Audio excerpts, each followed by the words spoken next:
கோயிலுக்குச் சென்றால் திருமணம் நடக்கும் என்று கேள்விப்பட்டிருப்போம். ஆனால் இங்கு ஒரு கோயிலுக்குச் சென்றால் விவாகரத்து நடக்குமாம். ஜப்பானில் அமைந்துள்ள இந்த கோயிலுக்கு விவாகரத்து கோயில் என்று பெயர் வந்ததற்கான காரணம் குறித்து இங்கு தெரிந்து கொள்ளலாம்.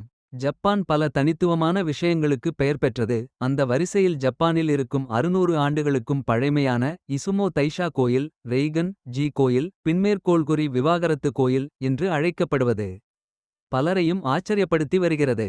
இந்த கோயில் திருமணம் மற்றும் உறவுகளுக்கு மிகவும் பிரபலமானது. அதிகம் அறியப்படாத இந்த கோயிலானது பிரச்சனையான திருமண உறவுகளில் சிக்கித் தவிப்பவர்களுக்கு தீர்வாக இருக்கிறது என்று நம்பப்படுகிறது.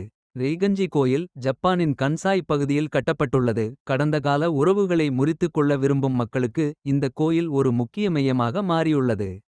ஜப்பானிய கலாச்சாரம் பொதுவாக திருமணத்தின் நல்லிணக்கத்தை ஊக்குவித்தாலும் உறவுகளிலிருந்து வெளியேற விரும்புபவர்களுக்கு இந்த கோயில் வழக்கத்திற்கு மாறான இடமாக உள்ளது.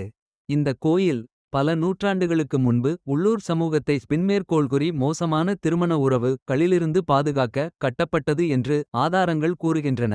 ஆரோக்கியமற்ற திருமணங்கள் மற்றும் உறவுகளிலிருந்து விடுபட மக்கள் வரக்கூடிய ஓர் இடமாக இந்த கோயில் படிப்படியாக மாறியுள்ளது. குடும்ப வன்முறையால் பாதிக்கப்பட்ட பெண்களுக்கு இந்த கோயில் நீண்ட காலமாக பாதுகாப்பு வழங்கி வருகிறது. பெண்களுக்கு சட்டபூர்வ உரிமைகள் இல்லாத மற்றும் விவாகரத்து அங்கீகரிக்கப்படாத காலத்தில் இந்த வரலாற்று கோயில் திருமண உறவுகளிலிருந்து வெளியேற விரும்புவோருக்கு பாதுகாப்பை வழங்கியதாக கூறப்படுகிறது.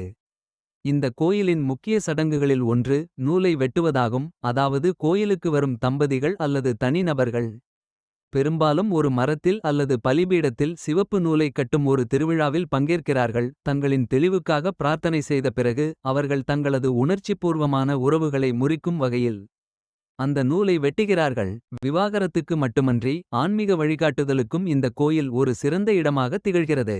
மகிழ்ச்சியற்ற திருமணத்திலிருந்து வெளியேற வழிகளை தேடியும் எதிர்கால உறவுகளின் சிக்கலை தடுக்கவும் மக்கள் இங்கு வருகை தருகின்றனர். விவாகரத்து என்பது ஓர் உணர்ச்சிகரமான அல்லது கடினமான செயலாக இருக்கலாம். ஆனால் இந்த கோயிலுக்கு வந்து இவ்வாறு செய்து ஆரோக்கியமற்ற உறவுகளிலிருந்து வெளியேறி தனிப்பட்ட வளர்ச்சிக்கு முக்கியத்துவம் கொடுக்கின்றனர். இந்த காணொளி உங்களுக்கு பிடித்திருந்தால் லைக் பண்ணுங்க, ஷேர் பண்ணுங்க, சப்ஸ்கிரைப் பண்ணுங்க. நன்றி.